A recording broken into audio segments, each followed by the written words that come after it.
Okay, Oregonians are likely to get an earlier than expected chance to decide whether they'll pay more in taxes to fund the state's transportation system.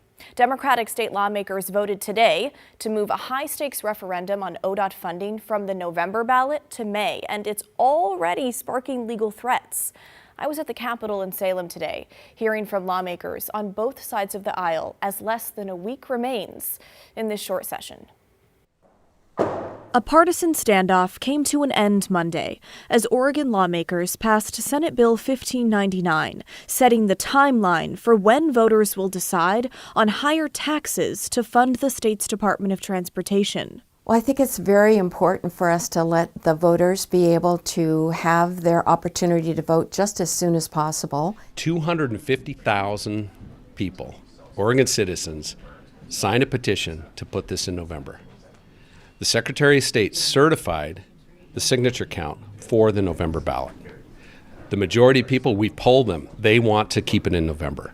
This all stems from House Bill 3991, the Democratic-backed transportation package meant to fill ODOT's more than $200 million shortfall and avoid hundreds of ODOT layoffs. The bill includes a 6-cent increase on the gas tax, among other fee hikes, expected to generate roughly $4.3 billion over a decade. Republicans want voters to have a say, so they paused the funding by gathering the needed signatures to put an anti-tax referendum on the November ballot. Democrats wanted it on the May primary instead, saying Oregon roads can't wait. Republicans countered that the primary has lower voter turnout and is a political ploy to try and defeat the referendum. For me, it's a pretty simple decision that the voters are going to get a chance to vote. They're either going to vote in May or they're going to vote in November. The sooner that we have clarity from voters, if they approve of the transportation package, the sooner we can get people to work fixing our roads and bridges and potholes. And if they don't approve, the sooner we get to work figuring out a budget that will actually work for everybody. That is a ridiculous, they don't believe that.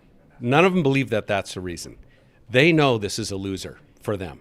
The only reason they're moving this is because they don't want it on the ballot in November. I don't know what they're talking about. All I want to do is get our work done and be responsible to our general public, which wants maintain and safe roads. Last Monday, the state Senate passed a bill which would put the referendum on the May ballot.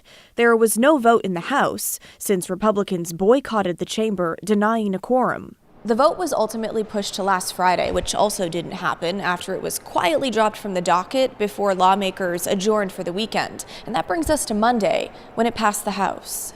We can get on with our work. It's really important for us to do that, and we're already at the end of a short session. I don't care if it's in May or November.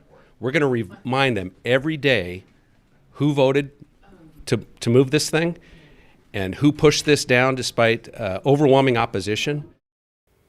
Okay, the bill now heads to the governor's desk for her signature, but Republicans, they aren't backing down, telling me they plan to challenge this in court, their last attempt to put it back on the November ballot. So we'll be watching for that.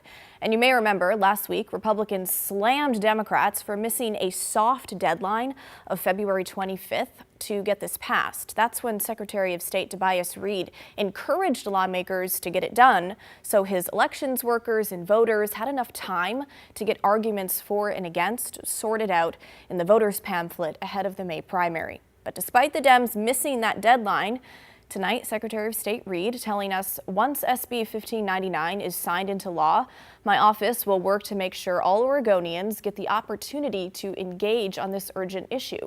Oregonians who want to file statements about this referendum in the voters' pamphlet will find step-by-step instructions in the state voters' pamphlet manual. He went on saying those statements are due by 5 p.m. on March 12th. Then, every eligible registered Oregon voter will be mailed a ballot for the May 19th primary and have an equal chance to weigh in on this referendum. Okay, but now we want to hear from you. What do you think about the push to change the vote from November to May? Does it even matter to you? Was this political theater, or was it better to get it in front of voters sooner rather than later? Let us know. Email the story at kgw.com or call and leave us a voicemail, 503-226-5090.